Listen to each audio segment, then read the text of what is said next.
What is the name of this law? Say with me, product law. So next we are moving to quotient law.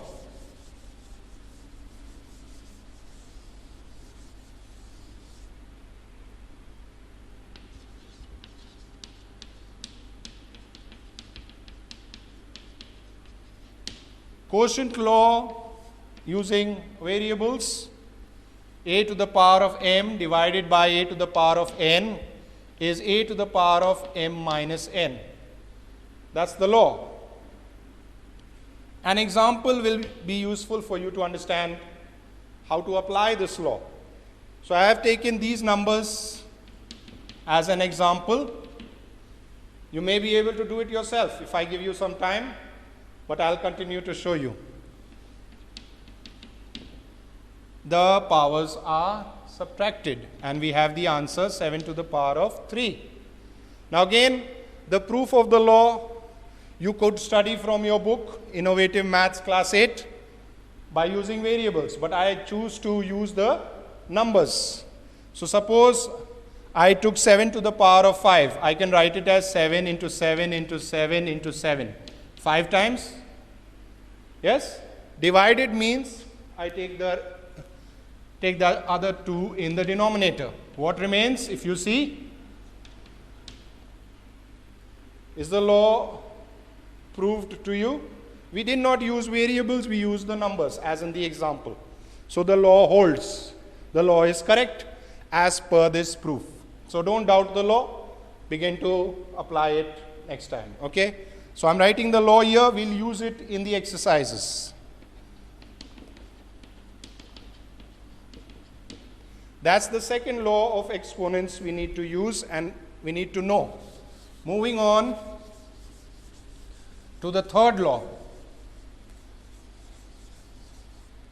I'm going a little fast because we need to cover much. Okay, so you can always rewind and play the video again. The third law is called power law. Again, you may follow it in your textbooks, Innovative Maths Class 8. Okay, what does the power law say? A to the power of m within brackets, or we can read it as whole to the power of n. Let me read it to you. A to the power of m whole to the power of n. And this can be taken as a to the power of m into n. That is the law. Let me give you an example. 4 to the power of 3 to the power of 2. 4 to the power of 3 whole to the power of 2 is 4 to the power of 3 multiplied by the external power 2. So now we have 4 to the power of 6. It just came to my mind that some of you may be having some difficulty in writing the powers clearly. I just need to tell some of you. At home also, if you are writing on a line like that, I'm just showing you how to write the numbers and the exponents, because in my teaching experience I have seen sometimes boys don't write it well, and when the teacher can't understand it, you don't get the marks. So if I was writing 4 on the line, power raised like that, if you begin to show something like this, this can create confusion. You understand? So when you are writing, be clear. 4 is the base, it's on the line. 6, the power is a little raised. Is that all right? Okay, that just came to my mind, so I thought I should tell that to you.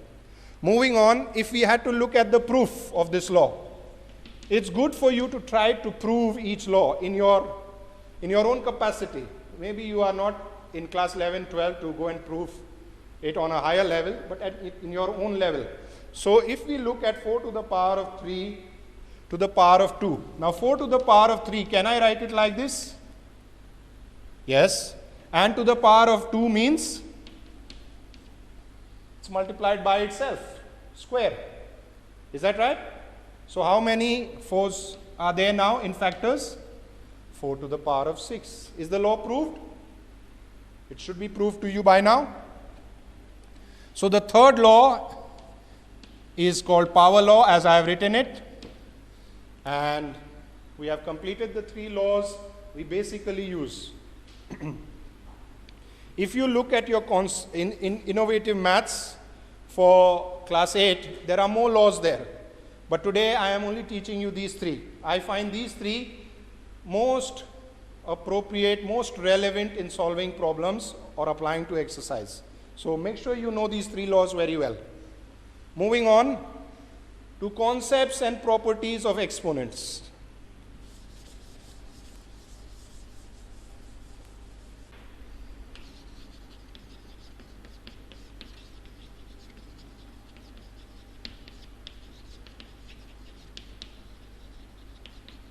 You may call these laws also, but I would like to explain it to you as a concept. It should be clear to you. These properties are special properties you keep in mind when you are solving problems in exponents. Okay? The first one, as in the innovative maths book of class 8, it's called by the name zero exponent. Zero exponent. Now what does that mean? Let's understand it in this way by an example. 5 to the power of 4 divided by 5 to the power of 4. I'm sure you can already tell me the answer, but let's work it out. It means 5 into 5 into 5 into 5. You see it becomes 1. Right? By this simple method you must have used in lower classes. Okay?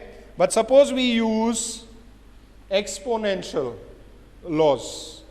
So now we can use which law? Quotient law.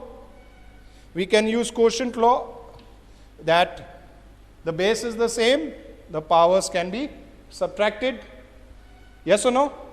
So we get 5 to the power of 0 because 4 minus 4 is 0. But we are seeing that 5 to the power of 0 is actually equal to 1, connecting these two. Can you see that?